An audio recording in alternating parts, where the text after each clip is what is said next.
इस कार्यक्रम के पुण्य अर्चक हैं श्री वीरचंद, श्रीमती उषा रानी, श्री राजेंद्र कुमार, गजेंद्र कुमार, श्री अजय कुमार, श्री प्रवीण, श्रीमती प्रिया, श्री विकास, श्रीमती मेनका, श्री प्रणव, रेशम, अक्षित, तनिष्क, कश्वी, लाव्या एवं समस्त बड़जात्या परिवार, कामा निवासी, दिल्ली, जयपुर प्रवासी, फर्म एकता एंटरप्राइजेस।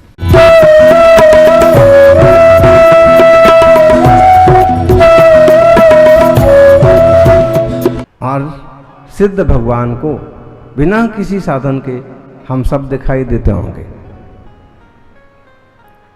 आत्मा में अनंत शक्ति है, लेकिन भूल है। रे आठ काठ मिल खाट बनी यथा है। खाट कैसे बनती है? 8 काठ से मिलकर के बनती है। रे आठ काठ मिल खाट बनी यथा है। पाकर्म योग यह जीव बना तथा है। या कर्म और उदयागत तक कर्म दोवे। है जीव मूढ़ इस भांति सदैव रोवे। खाट कैसे बनती है? 8 काठ से बनती है। 8 लकड़ियों का जोड़ होता है। खाट किस किसने देखी? अच्छा, इतने लोगों ने, बाकी लोगों ने खाट नहीं देखी? बताइए। अच्छा, खाट किस किसने बिछाई? अच्छा, और खाट किस किसने खड़ी की? खटिया कौन कौन खड़ी कर सकता है? सब खड़ी कर सकते हैं। तो बहुत पावरफुल लोग हैं। पापड़ सुखाते हैं। ये अम्माओं से तो पूछो, आप खाट खड़ी कर सकते हो तो उस पर पापड़ सुखा सकते हैं। लेकिन खड़ी खाट पर पापड़ नहीं सूखेंगे, बिछी रहेगी तो सूखेंगे। तो ये बहुत पुरानी बात है, मुहावरा है कि चुप रहो नहीं तो हम तुम्हारी खाट खड़ी कर देंगे, खटिया खड़ी कर देंगे। और अब खटिया ही नहीं रही, खड़ी क्या कर देंगे? और ये कोई बोलता नहीं है कि बेड खड़ा कर देंगे, बहुत भारी होता है। इसमें भी आशय छुपा हुआ है।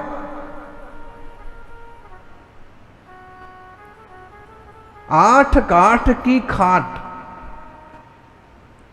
2 लंबी पाटी, 2 से थोड़ी छोटी और 4 उसके पाए मिचुए। सबको जोड़ दो और बुन दो तो क्या बन जाएगी? खाट बन जाएगी। और खाट पर सोने में जो आनंद आता है वो बेड पर सोने में नहीं आता। उसी आनंद में तो जीव भूला हुआ है। आचार्य देव कुंदकुंद स्वामी ने जो 8 तरह की बात कही है कि 8 तरह की लोग मान्यता रखते हैं। मान्यता तो और भी तरह की रखते हैं, लेकिन कोई कहता है कि कर्म का उदय जीव है। कोई कहता है कि जो राग द्वेष की कलमस्ता दिख रही है ना, ये जीव है। कोई कहता है कि ना, शरीर और चेतना दोनों मिलकर के वो जीव है। कोई कहता है कि नहीं, ये जो शरीर मात्र दिख रहा है नो कर्म, यह जीव है। और इस तरह से तरह तरह की मान्यता है। अब 8 काठ की खाट बन गई। और आचार्य श्री फिर समझाते हैं कि नहीं, एक कोई जीव नहीं है, अपितु 8 काठ की खाट पर सोने वाला जैसे कोई व्यक्ति है ना, तो वो व्यक्ति अलग है और खाट अलग है। ऐसे ये वैभाविक भाव अलग हैं और चैतन्य द्रव्य अलग है। खाट और खाट पर सोने वाला दोनों एक हैं क्या? नहीं है, अलग अलग हैं। लेकिन जिनकी भूल है वो कहते हैं कि एक ही है। भूल में मत रहिए। देह जीव को एक गिने बहिरातम तत्व मुधाए। अरे भाई, सोना और सोने में जो कालिक है दोनों एक हैं क्या? बोलो, अगर सोना पूरी तरह से नहीं दमक रहा है तो आप कहेंगे ज्वेलर्स से कि भाई कुछ तो मामला है, शुद्ध सोना है कि कुछ मिला हुआ है? तो वो कहेगा भाई आपसे क्या छुपाना, आप तो हमारे घर के ही आदमी हो, इसमें थोड़ा सा तांबा मिलाया हुआ है ताकि आभूषण बनाने में आसानी हो जाए। होगा ना? वैसे दुकान वाले लोग जो हैं, घर वाले हों कि पराये वाले हों, छोड़ते किसी को नहीं है। भाई आप तो हमारे घर के ही हो, जिस भाव में आई है उसी भाव में ले जाओ। आप सोचते को वाह उसी भाव में दे दिया हमको, और वो सोचता है कि वाह रिश्ते का रिश्ता संभल गया और काम का संसार तो ऐसे ही चलता है। यानी जैसे वो कहता है कि थोड़ा सा तांबा मिलाया है, इसमें तांबा ना मिलाया जाए, इसके लायक दूसरी धातु ना मिलाई जाए तो आभूषण बनता नहीं है। सोना इतना सॉफ्ट होता है कि वह कठोरता पकड़ता नहीं है, इसलिए इसमें ऐसा मिला है। अच्छा तो बताइए, वो जो मिली हुई धातु है वो सोना है क्या? नहीं, सोना अलग है, वो धातु अलग है। ऐसे देह और जीव एक मिले हों या जीव के रागादि भाव दिख रहे हों तो रागादि की कालिख और चेतना दोनों एक नहीं है, कालिख अलग है। और इस ढंग से समझाया है, उदय भी अलग है, रागादि भाव भी अलग हैं, अध्यवसान भाव अलग हैं। अब ये सब अलग अलग हैं तो एक होके कैसे रह रहे हैं? प्रश्न स्वाभाविक है। आचार्य देव ने कहीं भी ढीला छोड़ा नहीं है, सब चीज का व्यवस्थित जवाब दिया है क्रम वाइज। सबसे पहले तो ये बात बता दी कि तुम जो ये सब मान के बैठे हो ना कि ये जीव है, देह जीव है, पुण्य का उदय जीव है, पाप का उदय जीव है, साता का उदय जीव है, ये सब जीव नहीं है, ये कर्म के उदय आदि है। जीव तो केवली भगवान ने चैतन्य में कहा है, ये तो सब पुद्गल से रचे गए हैं, इसलिए पुद्गल हैं, जड़ हैं। और जब ये जड़ हैं तो इन्हें चेतन कैसे कह सकते हैं? चेतन चेतन है, जड़ जड़ है। अब इसी बात को थोड़ा और स्पष्ट करेंगे। सर्वथा ऐसा मान लिया जाएगा तो लोक में बड़ी समस्याएं खड़ी हो जाएंगी, व्रत आदि का स्वीकार पना ही नहीं बन पाएगा। तो उस बात को समझा रहे हैं, और सबसे पहले तो ये समझा रहे हैं कि भाई संसार की कोलाहल से थोड़ा शांति पकड़ो। बहुत सुंदर कलश है अमृतचंद्र स्वामी का, वीरम किम परेणा कार्य कोलाहलेन स्वयमपि निर्भृतासन पश्य षड्मासमेकम हृदय सरसि पुंसाः पुद्गलाद् भिन्न धाम्नो ननु किमनुपलब्धिर भाति किंचोपलब्धि। 34 नंबर का एक कलश है, और नाटक समय सार में बनारसी दास जी ने बड़ा सुंदर इसका कवित्व बनाया है। भैया जगवासी तू उदास होके, हे भाई तू जग से उदास हो करके एक 6 महीने के लिए मेरी बात मान ले। कितने महीने के लिए? 6 महीने के लिए उदास हो जा जग से, दुनियादारी के जंजाल से। और हम तो 6 महीने की बात भी नहीं कर रहे, हम तो केवल 3.5 महीने की बात कर रहे। 1 महीने तो निकल भी गया है।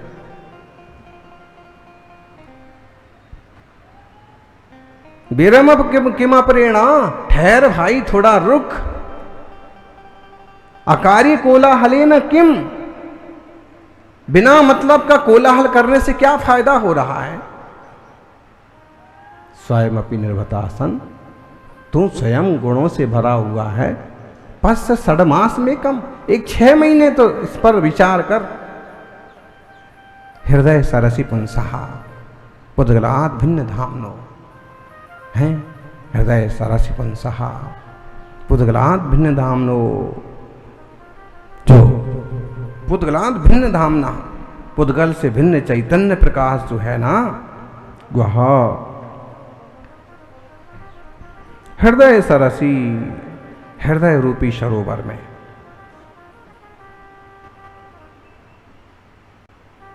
हृदय रूपी सरोवर में पुद्गल से भिन्न निज चेतन को देख, कोशिश तो कर, फिर देख उपलब्धि होती है कि नहीं होती।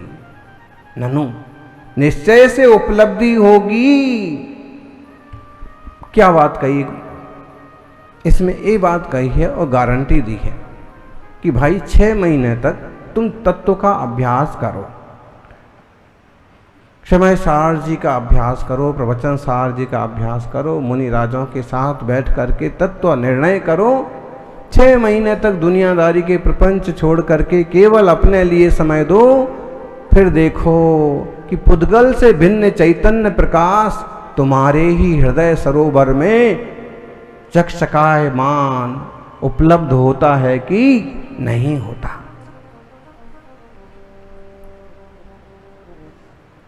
अच्छा, अब IPS की तैयारी कर रहे हैं, IAS की तैयारी कर रहे हैं, CA की तैयारी कर रहे हैं।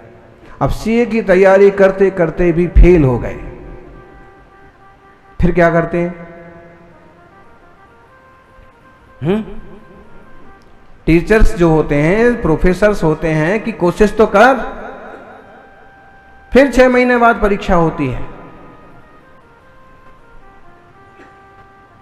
यहां एक बार भी कोशिश नहीं करता है। CA बनने के लिए 6 बार कोशिश करता है। शुल्लक जी का भी पड़गान नहीं हुआ तो इतने नाराज हो गए कि अब हम कभी चौका नहीं लगाएंगे। ठीक है भाई, तुम ना लगाओगे तो दूसरे गांवों से लोग आकर के लगाएंगे। इसकी तो बेकार करो ही मत कि अगर तुम काम ना करोगे तो कोई ना करेगा। ज्ञानी साधु का इतना पुण्य होता है कि अगर वहां श्रावक ना हो तो देवता आकर के भी सेवा करते। सम्राट चंद्रगुप्त मौर्य का तो एकदम प्रैक्टिकल उदाहरण है, प्रसिद्ध कथा है वो, कि गुरु सेवा में उठार गए और कैसे देवताओं ने नगर बसाया और कैसे, पूरी बड़ी सुंदर कहानी। तो इसमें तो कभी रहिए ही मत। इससे नुकसान किसका होगा? लापरवाही करने वाले का नुकसान होगा। अरे भाई, आप दुकान पर गए और आज दुकान पर एक भी ग्राहक ना आया, अब दुकान निकल के ताला लगा के बंद करो, प्रतिज्ञा करो कि अब मैं कल से दुकान नहीं खोलूंगा।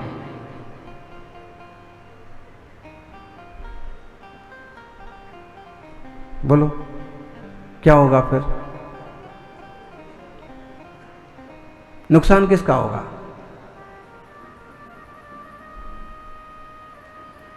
एक दिन अगर दुकान नहीं चलती तो हिम्मत तो रख, दूसरे दिन कोशिश कर, तीसरे दिन करते ही हैं लोग। जो लोग बार बार काम बदलते हैं ना, वो अक्सर कर फेल हो जाते हैं। और कोई व्यक्ति निष्ठा से, समझदारी से सही एक दिशा में काम करता रहता है, वो जब सक्सेस होता है तो उसके पिछले कई महीनों का सारा हिसाब किताब चुकता हो जाता है, बराबर हो जाता है। आज कपड़े की दुकान खोली, कर परचून की खोली, परसों कुछ और करने लगे, अगले दिन कुछ और करने लगे। तो भाई सीजनेबल काम करने वाले लोग जो हैं वो सीजन के हिसाब से करो, उनको उतना फायदा होगा। लेकिन जो क्रमबद्ध तरीके से लगातार काम करने वाले लोग हैं वो समझ गए होंगे आप कि एक दिन दुकान ना चले तो दूसरे दिन भी खोलो, तीसरे दिन भी खोलो, चौथे दिन भी खोलो, हो सकता है। हाँ, ऐसा फिर होता भी। ऐसी साधु की सेवा में, प्रभु की पूजा में हैं। आज तो उनने अभिषेक के वक्त हमको धक्का दे दिया, अब मैं कभी अभिषेक करने ही नहीं जाऊंगा। अरे भाई, उनने धक्का दे दिया या धोखे से लग गया या भीड़ भड़क्का में हो गया तो तुम्हें द्रौपदी की तरह प्रतिज्ञा करने की क्या जरूरत पड़ी थी? थोड़ा धैर्य रख लेते, सोच लेते, कल देखेंगे, कल अपन दूसरी तरफ से खड़े होकर करेंगे। भाई साहब थोड़े से ज़्यादा ईगो वाले हैं, इनसे थोड़ा दूरी रहेंगे, ज़्यादा से ज़्यादा ये सोच लेते, और क्या। नहीं आएंगे, नहीं करेंगे। प्रवचन में हमको सबसे पीछे की कुर्सी पर बैठने को मिलता है। अरे भाई सबसे पीछे आते हो तो कहाँ बैठोगे बताओ? पहले आओ पहले पाओ। और एक बात, अगर कुर्सी का मोह छोड़ दो तो जमींदार बन जाओ, सबसे आगे आगे लगता। समझने की कोशिश करना। बातों बातों में हम आपको ये कह रहे हैं कि धार्मिक क्रियाओं में अगर कहीं ऊंचा नीचा हो जाए, भाई साहब ये सही बातें हैं। वो गांव में मंदिर आना बंद कर दिया, ये हमको बताया गया। 3 परिवार हैं, बोले हमारा परिवार ही जिनालय संभालता है, पूजा करते हैं, भक्ति करते हैं। हमने कि बाकी लोग, तो बाकी लोग बोले ने तो आना बंद कर दिया, मंदिर नहीं आते हैं। क्यों नहीं आते? बोले एक दिन ऐसा हुआ कि उन्होंने चढ़ाने वगैरह को लेकर के देहरी पर ही चावल चढ़ा दिए और बहुत सारी चींटियां आ गई। हमने उनको समझाया कि भाई देहरी पर ही मत चढ़ाया करो, जब अंदर पात्र है तो उसमें चढ़ाओ। अब यहाँ चींटियां आ गई हैं और रास्ते में चींटियां को चलते जाएंगे तो कैसे? तो बोले कि आज से हम मंदिर ही नहीं आएंगे। लो, अरे बहुत बहादुर बहादुर लोग मिलेंगे आपको कि अगर उनको समझाने भी जाओ, यहाँ पर भी होंगे हैं। आप नाम बताओ ऐसे लोगों का अपन यहाँ स्वागत करें। इतने ज़्यादा मतलब कितने सूरमा लोग हैं। अरे उनके पीछे, किसी आदमी के पीछे भगवान थोड़ी छोड़े जाते हैं, किसी के कहने में आके गुरु थोड़ी छोड़े जाते हैं। किसी तरह का ऊंचा नीचा हो जाए तो जिनवाणी का स्वाध्याय छोड़ी जाएगा। अभी साधु का स्वाध्याय चल रहा है, 10 साधु बैठे हैं और तब तो चर्चा करते करते किसी ने ऊंचा नीचा बोल दिया, तो क्या अगले दिन से वो स्वाध्याय में आना बंद करेंगे? नहीं, फिर बैठो, जो जायज है, उचित बात है, उसे मानो, स्वीकार करो। हम कुछ बता सकते हैं तो प्रमाण रखेंगे। देखिए भाई, आप कह रहे थे वैसा नहीं है, जिनवाणी में ऐसा लिखा। कोशिश तो करना पड़ती है और कोशिश करने वालों की कभी हार नहीं होती। यहाँ का एक दूसरा प्रसंग भी सुनाए, फिर हमको सुना देते हैं लोग चलते फिरते। फिर क्या हुआ कि एक श्रावक रोज कह रहे थे कि आज मुझे 7 दिन हो गए लेकिन आज तक कोई साधु का आहार नहीं हुआ।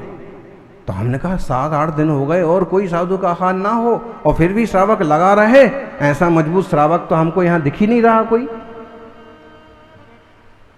एकाध होगा कोई कि हर हाल में। तो उन्होंने कहा महाराज जी, वो कुछ लोग हैं कि छुल्लक जी माता जी को तो साधु, हाँ भाई माना कि वो परमेष्ठी नहीं है, लेकिन परमेष्ठियों के अनुरागी तो हैं, परमेष्ठियों के पीछे तो लगे हैं, परमेष्ठी के मार्ग पर तो चल रहे हैं। और मातृशक्ति ने अपनी सबसे पुरुषार्थ वाली ऊंची आर्य का दशा को प्राप्त कर लिया, तो ये कम है क्या?